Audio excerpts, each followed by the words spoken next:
2451वां है। लिखा है the first official royal poet लिवरेट in English. पहला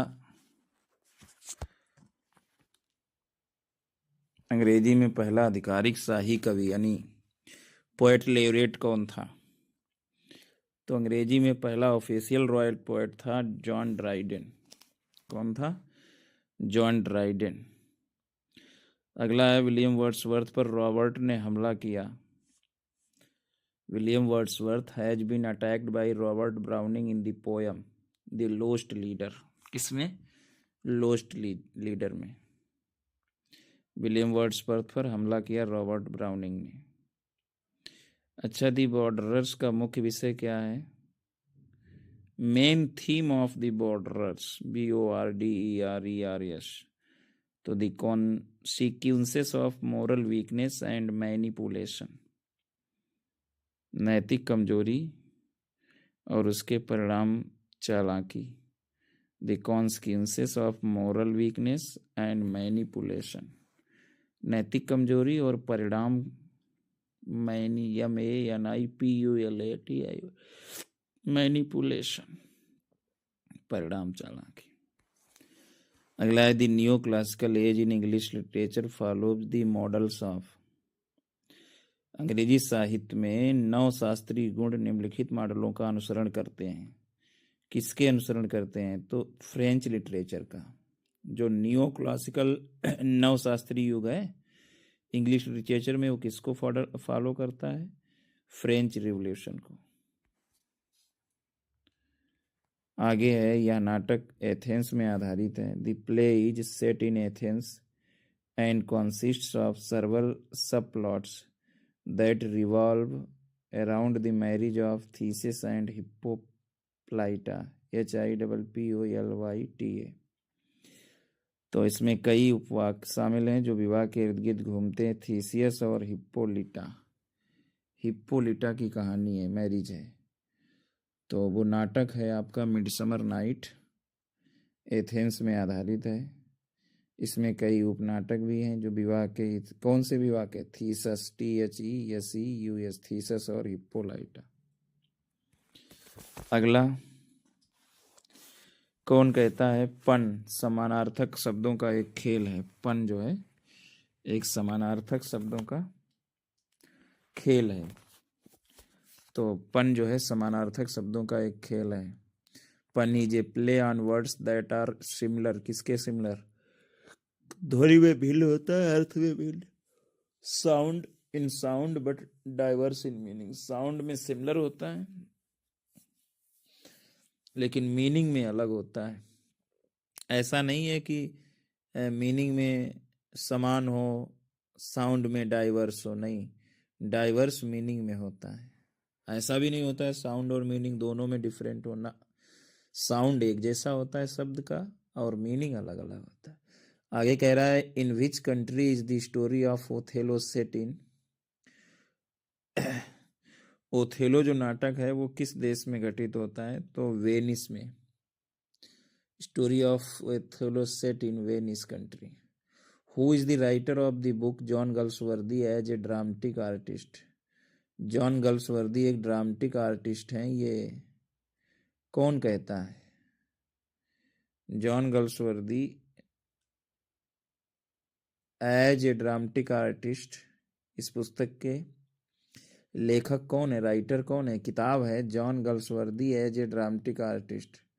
तो इस पुस्तक के लेखक हैं Robert Hay Coats, COATS। Robert Hay Coats ji जो हैं इस पुस्तक के लेखक हैं।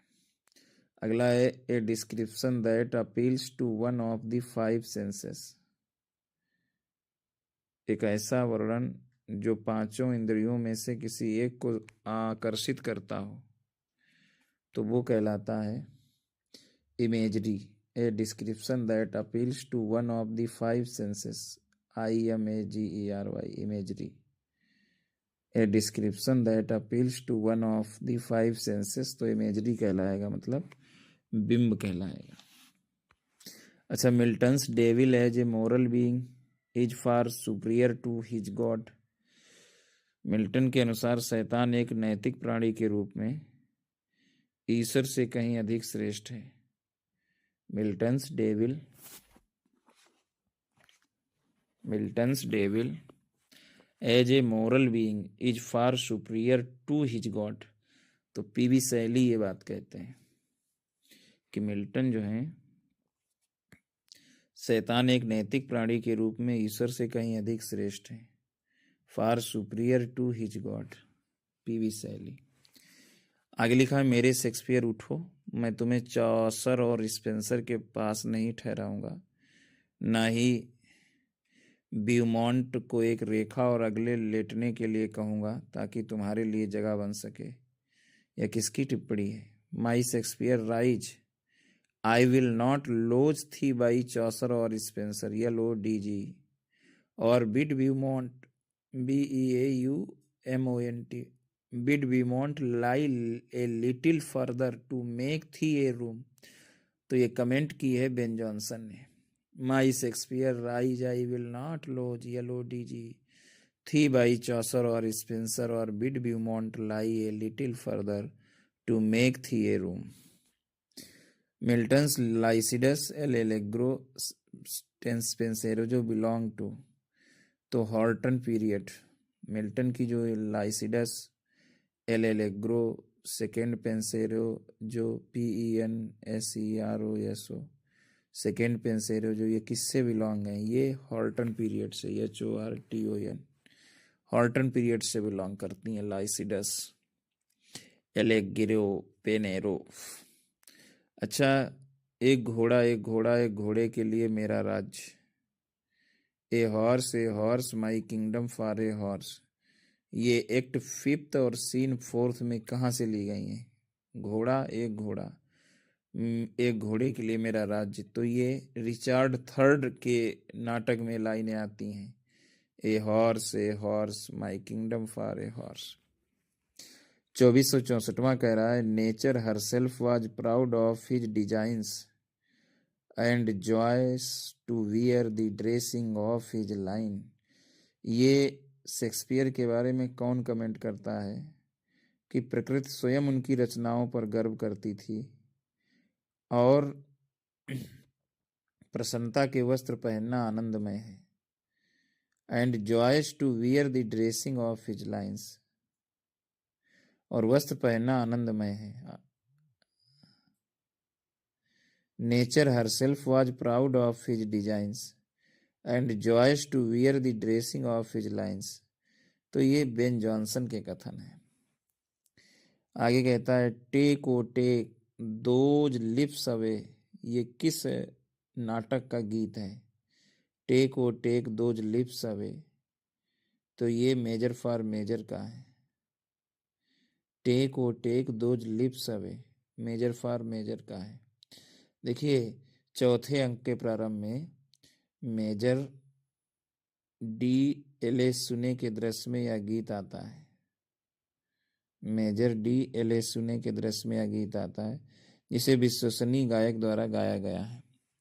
फ्रेस्टेड मैरिंडा विश्वसनीय के द्वारा गायक द्वारा गाया गया है। Mariana, MARIANA, Mariana, frustrated Mariana who was betrothed to Angelo as सेगो। मारियाना की सगाई बहुत समय पहले एंजेलो से हुई थी, लेकिन एंजेलो दहेज के बिना उससे शादी करने से इनकार कर देता है। तो वहीं पे होता है, take O take those lips away, Measure for Measure का है। ये लाइन एक्ट 4 सीन 1 में, मेजर 5 मेजर में, और मेजर ही इसको कहता है। अगला question, the theatres were close down during the Commonwealth रेजमी कह रहा है, इंग्लैंड में राष्ट्रमंडल शासन के दौरान थिएटर बंद कर दिए गए थे, उन्हें किस वर्ष पुनः खोला गया? The theatres were close down during the Commonwealth regime, राष्ट्रमंडल शासन के। In England in which year वर दे और रीओपेंड, तो 1660 में खोले गए, रीओपेंड किए गए 1660 में। अगला कह रहा है, Wordsworth had his passion for nature fixed in his blood, Wordsworth का प्रकृति के प्रति जुनून केंद्रित था। वर्ड्सवर्थ का प्रकृति के प्रति जुनून केंद्रित था। उसका खून, हिज ब्लड, उसके खून में प्रकृति के प्रति जुनून था, उसके खून। तो वो वर्ड्सवर्थ के लिए किसने कहा? ये डी क्यूंसी ने कहा, QUINCEY। वर्ड्सवर्थ का प्रकृति के प्रति जुनून केंद्रित था उसके खून में, तो उसको डी क्यूंसी ने कहा। अच्छा, AC Bradley's Shakespearean tragedy consist of. AC Bradley का जो शेक्सपियरियन ट्रेजेडी है उसमें कितने लेक्चर शामिल हैं? तो उसमें 10 लेक्चर शामिल हैं। AC ब्रैडले साहब का शेक्सपियरियन ट्रेजेडी जो है वो 10 लेक्चर शामिल हैं उसमें। Who authored the long essay commenting on the porter seen in Macbeth. Macbeth के पीटर सीन पर टिप्पणी करने वाले लंबे निबंध के लेखक कौन थे? पोर्टर सीन जो मैकबेथ में है उस पे एक लंबा ऐसे लिखा था, कमेंट किया था, PORTER, पोर्टर सीन। तो थॉमस डी क्यूंसे ने, QUINCEY, Thomas THOMAS, Thomas De Quincey ने लंबा कमेंट किया था पोर्टर सीन में मैकबेथ के। अच्छा, शेक्सपियर के 200 सोनेट की विशेषताएं बताइए। Shakespeare sonnets have the following features, find out correct statement. देखिए, सोनेट के जो फीचर्स हैं, पहली लाइन तो शेक्सपियर ने 154 सोनेट लिखे, सही है। दूसरा कह रहा है कि सोनेट 1 से 126 तक डार्क लेडी को थे। नहीं, सोनेट 1 से 126 तक डार्क लेडी को संबोधित नहीं थे, ये गलत है। तीसरा सेंटेंस कह रहा है कि उन्होंने अपनी कुछ कविताएं अपने संरक्षक को समर्पित, ये सही है। He dedicated his some sonnets to his paternal of some, यही वाले 1 से 126 तक वाले ही तो समर्पित किए थे सदमटम को। राइमिंग स्कीम सोनेट की थी AB CD CD EF EF GG, तो ये 3 सही हैं, वो गलत है कि सोनेट नंबर 1 से 126 तक डार्क लेडी को थे। अगला 2471वां कह रहा है, दिए गए विकल्प में से वाक्य में प्रयुक्त अलंकार का चयन कीजिए। Select from the given alternative the figure of speech in the following sentences. The whole city went out to see the victorious journal. VICTORIOUS, victorious journal। कह रहा है कि सारा शहर विजयी सेनापति को देखने के लिए निकल पड़ा, तो इसमें मेटोनिमी है, METONYMY, metonymy. First folio of Shakespeare works had a poem as a preface by. Shakespeare की रचनाओं के पहले पन्ने में एक कविता थी। First folio of Shakespeare's works, Shakespeare के कार्यों का फर्स्ट फोलियो जो है एक पोएम थी प्रस्तावना के तौर पर। फर्स्ट फोलियो में शेक्सपियर के कार्यों का जो फर्स्ट फोलियो आया था उसमें एक कविता थी प्रस्तावना के रूप में। तो प्रस्तावना किसने लिखी थी, प्रीफेस, तो वो लिखी थी जॉन हॉल ने। किसने? जॉन हॉल ने। Which of the following figures of speech is used in the sentence? कौन सा अलंकार इस वाक्य में है? I have read all of Milton, मैंने मिल्टन की सभी रचनाएं पढ़ ली हैं, तो ये है metonymy, METONYMY, metonymy. Which of the following is not an example of an oxymoron? कौन सा विरोधाभास का उदाहरण नहीं है? तो विरोधाभास का उदाहरण कौन सा नहीं है? तो फुलिश इडियट जो है विरोधाभास का उदाहरण नहीं है, बाकी सब है। फुलिश इडियट, बाकी जानबूझकर की गई गलती, डेलिबरेट मिस्टेक, ये तो है ऑक्सीमोरन। ओरिजिनल कॉपी, ये भी ऑक्सीमोरन है। ऑर्गेनाइज्ड मिस, MESS, ऑर्गेनाइज, व्यवस्थित मिस। ओरिजिनल कॉपी, ये भी। फुलिश इडियट, ये भी, ये नहीं। मोरबे को। अगला, identify the figure of speech in the following sentence. He lay all night on a sleepless pillow. वह पूरी रात नींद न आने के कारण अपने तकिए पर लेटा रहा। तो इसमें ट्रांसफर्ड एपिथेट है, ही lay all night on his sleepless pillow. तकिया थोड़ो नींद के बिना है, वो है, तो इसमें ट्रांसफर्ड एपिथेट है। आगे कह रहा है there is nothing either good or bad but thinking make it so. इस दुनिया में कुछ भी ना तो अच्छा है और ना ही बुरा, बल्कि सोच ही उसे ऐसा बनाती है। There is nothing either good or bad but thinking make it so. तो ये एक्ट 2 और सीन 2 की ये लाइन है। There is nothing either good or bad but thinking make it so. तो एक्ट 2 सीन 2 में ये आया है। There is nothing either good or bad, but thinking makes it so is a quote from William Shakespeare's tragedy Hamlet. It appears in Act 2, Scene 2 and is spoken by Hamlet. ये William Shakespeare की tragedy Hamlet का उदाहरण है और यह द्वितीय अंक और द्वितीय दृश्य में आता है और हैमलेट द्वारा बोला गया है। हैमलेट इस वाक्य को दोहराते हैं जब वो इस बात पर विचार करते हैं कि कैसे वो डेनमार्क और राजा के साथ साथ अपने मन द्वारा भी कैद हैं। उनके पिता पूर्ववर्ती राजा की हत्या का उनका ज्ञान अपरिहार्य है। Recruited by the king to spy on him and report back about his state of mind.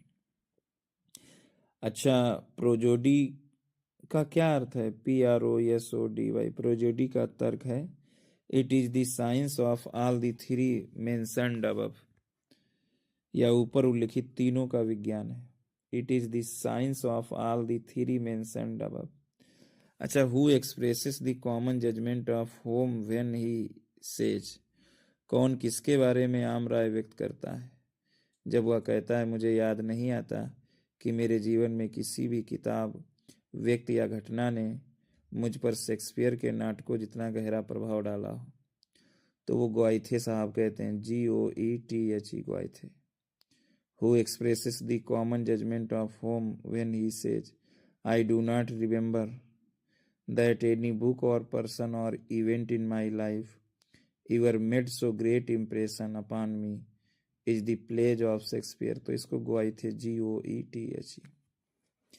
अगला कहता है supply the missing modifier in the following conceptions of Wordsworth poetic Dickson.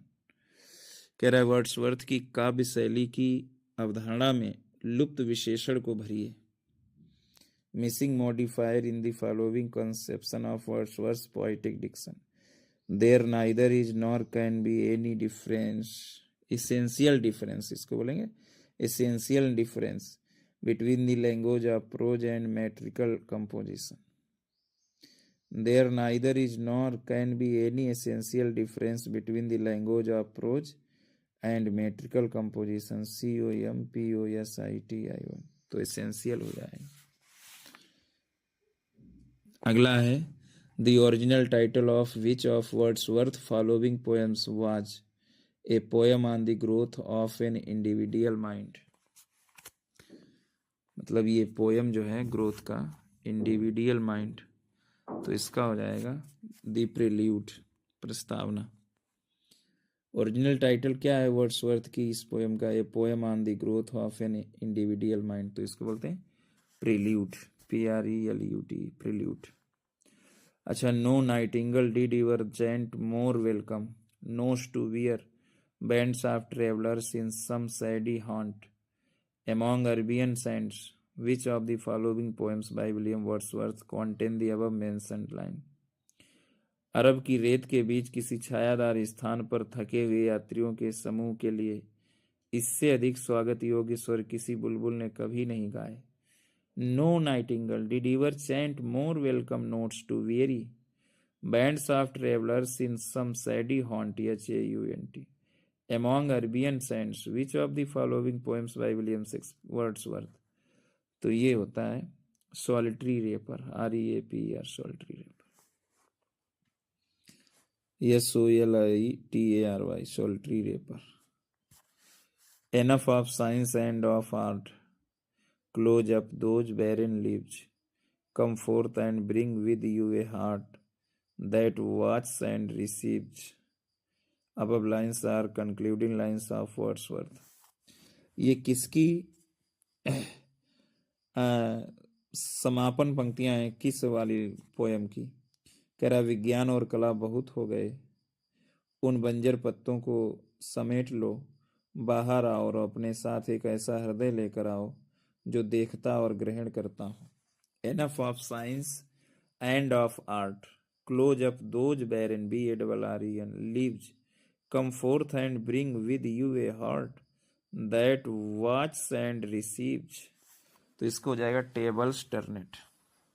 Tables टर्नेट की ये कंक्लूडिंग लाइन है, come forth and bring with you a heart that watch and receives. तो इसका हो जाएगा टेबल्स टर्नेट। अच्छा, Queen Elizabeth ascended the throne of England in, महारानी Elizabeth England के सिंहासन पर आसीन हुई 1558 में। कब हुई? 1558 में। Who was believed to be a classicist in literature, royalist in politics and Anglo-Catholic in religion।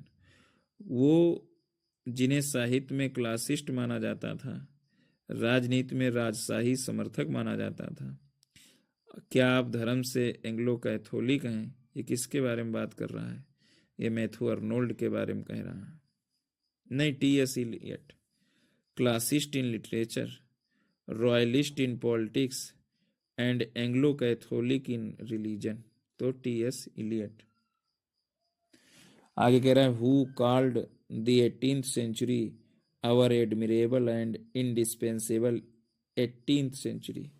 कौन 18वीं शताब्दी को प्रशंसा में कहता है कि हमारी प्रशंसनीय और अपरिहार्य 18वीं शताब्दी। Our admirable and indispensable, INDISPENSABLE, indispensable 18th century. तो मैथ्यू अर्नोल्ड कहते हैं इसको। क्या कहते हैं? Indispensable 18th century, Matthew Arnold की ये लाइन है। In which work does Spenser use the Spenserian stanza for the first time. तो स्पेंसर ने स्पेंसियन शैली का प्रयोग किस रचना में किया है? स्पेंसर ने स्पेंसेरियन स्टेंजा का पहली बार प्रयोग किया है the Faerie Queene, FAERI, Faerie Queene, QUEE यानी फेरी क्यून में स्पेंसर ने स्पेंसेरियन स्टेंजा पहली बार यूज किया। अच्छा, कौन कविता को ये कहता है a speaking picture with the end to teach and delight, एक बोलती हुई तस्वीर जिसका उद्देश्य सिखाना और आनंदित करना है? तो डी वर्जिल कहती हैं, VIRGIL, Virgil. A speaking picture with the end to teach and delight, तो ये कहने वाले बी एरिस्टोटल हैं। अरस्तु साहब ने कहा है कि एक बोलती हुई तस्वीर जिसका उद्देश्य सिखाना और आनंदित करना है, उसी को तो पोट्री कहते हैं। अच्छा, poetry is a criticism of life under the conditions fixed for such a criticism by the laws of poetic truth and poetic beauty। ये कविता की परिभाषा कौन देता है कि कविता काव्य नियमों द्वारा ऐसी आलोचना के लिए निर्धारित शर्तों के तहत जीवन की आलोचना है जो सत्य और पोएटिक ब्यूटी के साथ।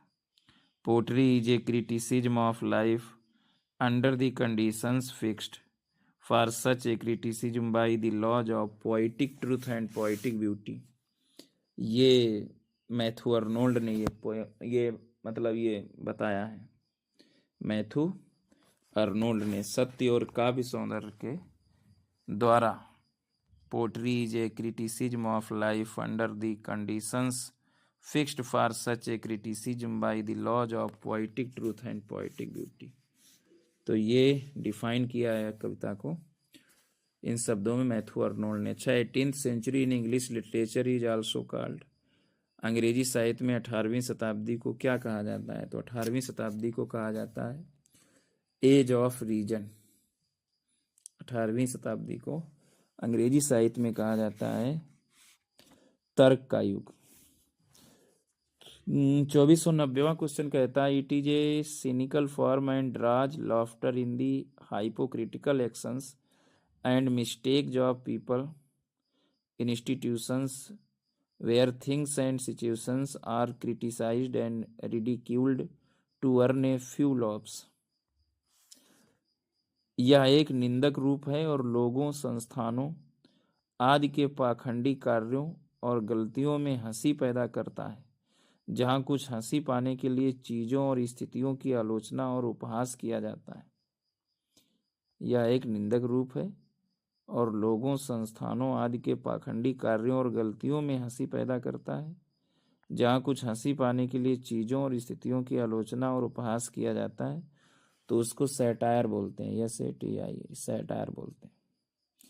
It is a cynical form and draws laughter in the hypocritical actions and mistakes of people, institutions, it's where things and situations are criticized and ridiculed to earn a few laughs. तो इसको satire बोलते हैं। क्या बोलते हैं? Satire. About whom did Arnold write in his poem? Arnold ने अपनी कविता memorial versus किसको लिखी है? मेमोरियल वॉर में किसके बारे में लिखता है? उन्होंने हमें जन्म के समय की तरह जन्म की ठंडी फूलों से भरी गोद में लिटाया। मतलब मेमोरियल वर्सेस में अर्नोल्ड किसके लिए लिखता है कि he laid us as we lay at birth on the cool flowery lap of earth. He laid us, LAID, laid us as we lay at birth on the cool flowery FLOWERY flowery lap of earth, फूलों से भरी गोद में लिटाया। तो वो William Wordsworth को कहते हैं। मैथ्यू अर्नोल्ड जो है अपनी कविता मेमोरियल वर्सेस में ही laid us as we lay at birth on the cool flowery lap of अर्थ, तो विलियम वर्ड्सवर्थ के बारे में कहते हैं। What does Socrates mean when in Plato's Ion he says poets are nothing but the interpreters of gods? प्लेटो की रचना जेन में, ION, जेन में जब सुकरात कहते हैं कि कवि तो देवताओं के व्याख्याकार मात्र हैं, तो उनका क्या तात्पर्य है? जब वो कहते हैं poets are nothing but the interpreters of gods, कवि जो हैं वो कुछ नहीं है सिवाय व्याख्याकार हैं देवताओं के। Interpreters, INTERPRETERS, interpreters of gods, देवताओं के व्याख्याकार मात्र हैं। Poets are nothing but the interpreters of gods. तो प्लेटो ने जो उनकी रचना है ION ऑन, तो उसमें जब ये कहता है तो फिर क्या अर्थ है क्या अर्थ है सुकृत का? मतलब प्लेटो की रचना जेन में जब सुकरात कहते हैं कवि तो देवताओं के व्याख्याकार मात्र हैं, तो इसका मतलब यह है कवि अपनी कविताएं रचते समय दिव्य प्रेरणा से प्रेरित होते हैं। The poets are divinely possessed when they composed their poems. अच्छा, one of the following is an epistolary novel. पत्र शैली उपन्यास कौन है इनमें से? एपिस्टोलरी, EPISTOLARY, एपिस्टोलरी नॉवेल कौन है इनमें से? तो पमेला या वर्च्यू रिवॉर्डेड, PAMELA, पमेला या virtue rewarded, VIRTUE, virtue rewarded, REWARDED, Pamela या वर्च्यू रिवॉर्डेड जो है सद्गुण का पुरस्कार, वर्च्यू रिवॉर्डेड। तो ये एक एपिस्टोलरी नॉवेल है। देखिए एपिस्टोलरी जो है आता है वर्ड एपिस्टल से, EPISTL, एपिस्टल से। एपिस्टल शब्द ये फ्रेंच वर्ड है एपिस्टल, लैटिन एपिस्टोला से है जिसका मीनिंग होता है लेटर, EPISTL, एपिस्टल। कहाँ से? ओल्ड फ्रेंच से एपिस्टल, और एपिस्टल लैटिन एपिस्टोला से भी हो, लैटिन एपिस्टोला से है, फ्रेंच वर्ड एपिस्टल है, मीनिंग है लेटर। एपिस्टली नॉवेल जैसे novel told through the medium of letters written by one or more of the characters. पत्र शैली का एक ऐसा उपन्यास जो एक या एक से अधिक पात्रों द्वारा लिखे गए पात्रों के माध्यम से सुनाया जाता है। Who is known as the founder father of romantic comedy. तो रोमांटिक कॉमेडी के जनक के रूप में किसे जाना जाता है? Robert Greene. रॉबर्ट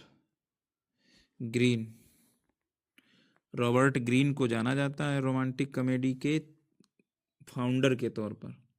देखिए रोमांटिक कॉमेडी शैली की उत्पत्ति एलिजाबेथ काल के नाटकों से हुई। किसके? एलिजाबेथ नाटकों से हुई। उस काल में साहित्य में इस प्रकार की हास्य रचना का विशेष विकास Robert Greene, Thomas Lodge, Robert Greene, Thomas Lodge, Shakespeare जैसे नाटककारों की कई रचनाओं के कारण हुआ। रोमांटिक कॉमेडी, पहली रोमांटिक कॉमेडी रॉबर्ट ग्रीनवुड की ही मानी जाती है, लिखी मानी जाती है। The first romantic comedy was considered to be the written by Robert Greene. Romantic comedy एक प्रकार का नाटक है जिसमें मुख्य पात्रों के बीच प्रेम प्रसंग के कारण उत्पन्न होने वाली कठिनाइयाँ, नायक या अन्य प्रमुख पात्रों द्वारा इन कठिनाइयों को दूर करने का संघर्ष और एक सुखद अंत शामिल होता है, आमतौर पर सभी के प्रति प्रसन्नता। तो ये होती है रोमांटिक कॉमेडी। अच्छा, कैंपस नॉवेल क्या होता है? CAMPUS, campus novel. तो कैंपस नॉवेल शब्द किससे संबंधित है? तो किंग्सले एमिस से, KINGSLEY,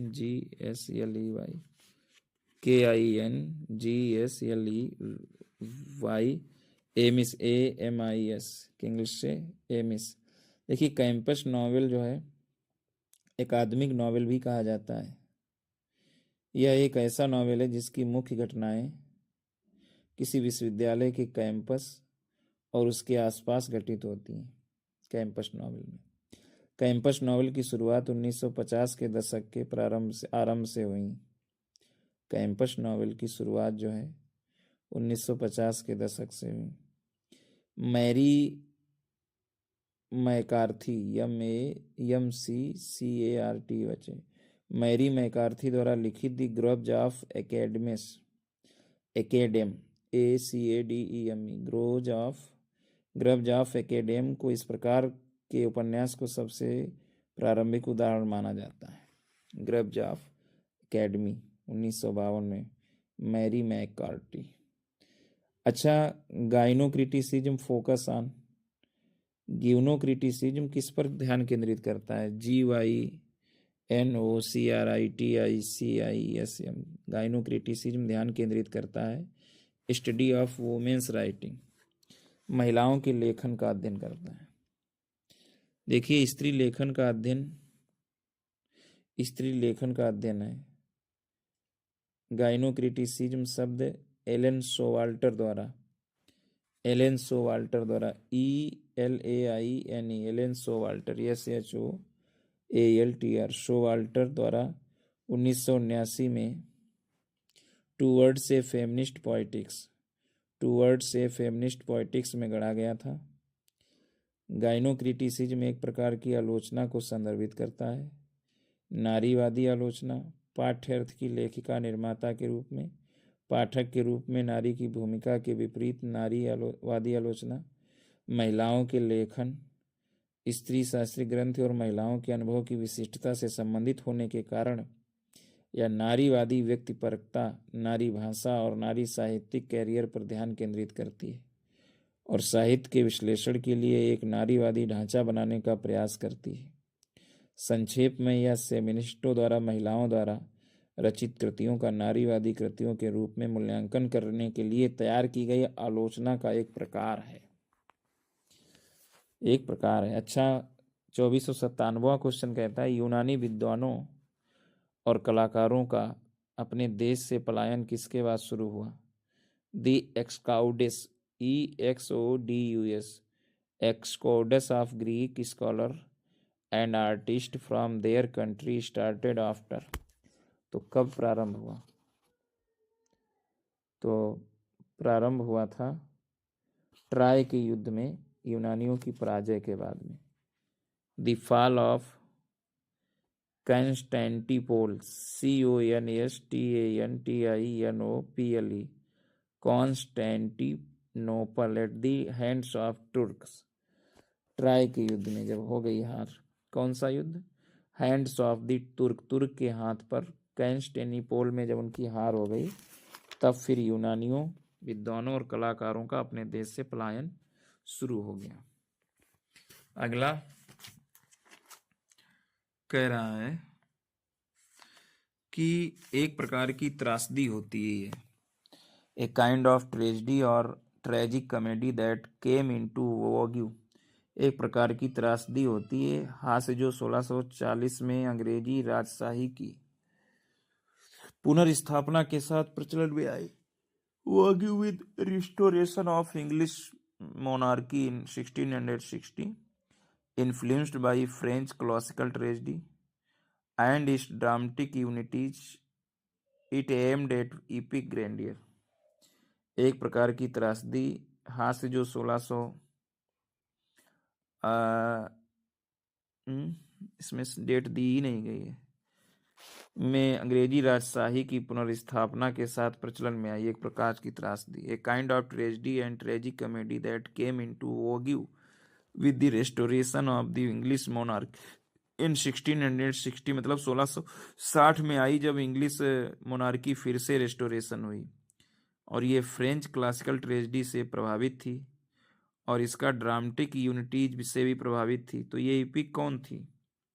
तो ये शानदार भव्यता जो थी ये थी हीरोइक ड्रामा। ये कौन था? Heroic drama. 2499वां क्वेश्चन है, कह रहा है कि 18वीं शताब्दी की कविता में प्रयुक्त भड़कीलेपन और निरर्थक शब्दावली के विरुद्ध किसने विद्रोह किया, जिसका प्रतिनिधित्व अलेक्जेंडर पोप ने किया? हु रिवोल्टेड, किसने विद्रोह किया? Gaudiness, GAUDINESS, gaudiness and inane phraseology, INANE, gaudiness and inane phraseology, PHRASEOLOGY, employed in 18th century poetry, the Augustan age, represented by Alexander Pope। Augustan as में माने 18वीं शताब्दी की कविता में प्रयुक्त भड़कीलेपन और निरर्थक शब्दावली के विरुद्ध किसने विद्रोह किया, जिसका प्रतिनिधित्व अलेक्जेंडर पोप करते हैं? तो विलियम वर्ड्सवर्थ ने नेतृत्व किया। अलेक्जेंडर पोप के द्वारा जो रिप्रेजेंटेड किया गया, तो विलियम वर्ड्सवर्थ ने विद्रोह किया। गाइडेंस एंड इनेन फ्रेजलॉजी, भड़कीलेपन और निरर्थक शब्दावली का विरोध किसने किया? विलियम वर्ड्सवर्थ ने। 25वां और लिटरेरी सेक्शन का ये अंतिम क्वेश्चन है पंकज झा की, जो 4000 क्वेश्चन वाली थी। पेज नंबर 156 पर लिखा है सही क्रोनोलॉजिकल ऑर्डर क्या है? तो William Caxton printed the first English book, सही है। Tottel's miscellany songs and sent, William Shakespeare first folio, John Milton Areopagitica. पहले देखो विलियम कैक्सटन ने पहली अंग्रेजी बुक प्रकाशित की, प्रिंटेड की। फिर टोटल ने मिसलेनरी, जो सॉन्ग और सोनेट की किताब थी, टोटल की मिसलेनी, MISCELLANY, मिसलेनी। विलियम शेक्सपियर का पहला फर्स्ट फोलियो, जॉन मिल्टन का एरियोपेजिटिका। शेक्सपियर का फर्स्ट फोलियो, जॉन मिल्टन का एरियोपेटिका। विलियम कैक्सटन ने पहली पुस्तक, टोटल ने मिसलेनी। ये सब क्रम है। पहले क्या होगा? William Caxton printed in the first English book, फिर टोटल्स मिसलेनी, MISCELLANY, और फिर विलियम शेक्सपियर का पहला फोलियो, फिर जॉन मिल्टन का एरिजोपेटिका। यही तो क्रम सही है। तो अब लिटरेरी सेक्शन से 2500 क्वेश्चन हो गए। Thanks for watching and hearing my videos.